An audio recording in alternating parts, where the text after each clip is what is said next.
Bonjour, bonsoir les amis, j'espère que vous allez bien, que vous êtes en forme, que vous avez la méga pêche dans cette vidéo. Alors je vais répondre à la question de Sekito Bleach.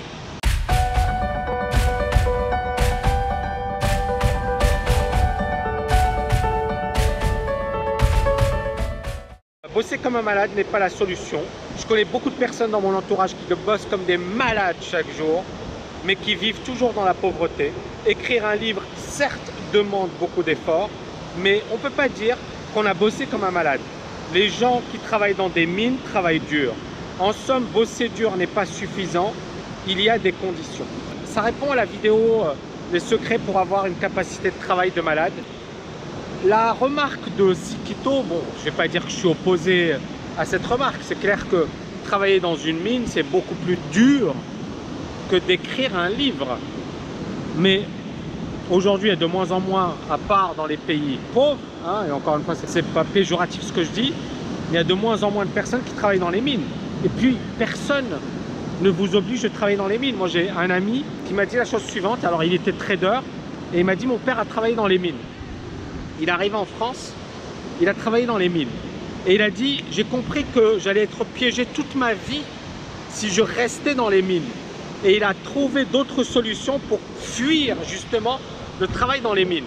Donc, tu vois déjà, tu as un élément de réponse. Bien évidemment que travailler dur, ça ne suffit pas. Moi, j'ai vu mon père travailler comme un malade et il n'est jamais devenu riche. Donc, travailler dur ne suffit pas pour s'enrichir.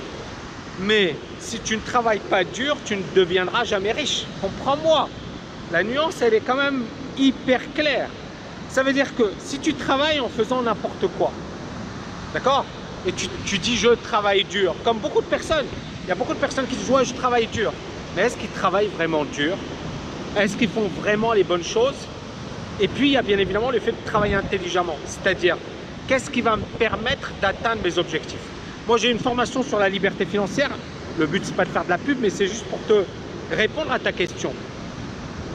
Dans ma formation, je dis pas à mes étudiants, les gars, c'est super simple de réussir, de devenir millionnaire. Il suffit de faire du scalping sur CFD, vous allez devenir millionnaire. Je leur dis pas ces conneries.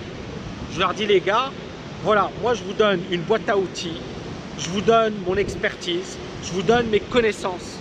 Ça va vous faciliter la tâche. Ça va vous éviter de perdre énormément de temps. Ça va vous permettre d'aller beaucoup plus rapidement vers vos objectifs. Maintenant, est-ce que vous allez réellement mettre le paquet et appliquer ce que je vous ai enseigné?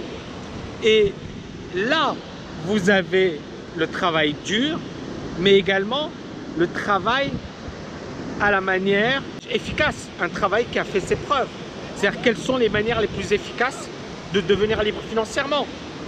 Donc l'idée, c'est pas de travailler dur pour travailler dur, mais c'est de comprendre ce qu'il faut faire, d'avoir les bonnes stratégies, d'avoir les bons mentors, de lire les livres, de suivre de bonnes formations et puis bien évidemment d'appliquer. Mais d'appliquer, ça veut dire travailler dur.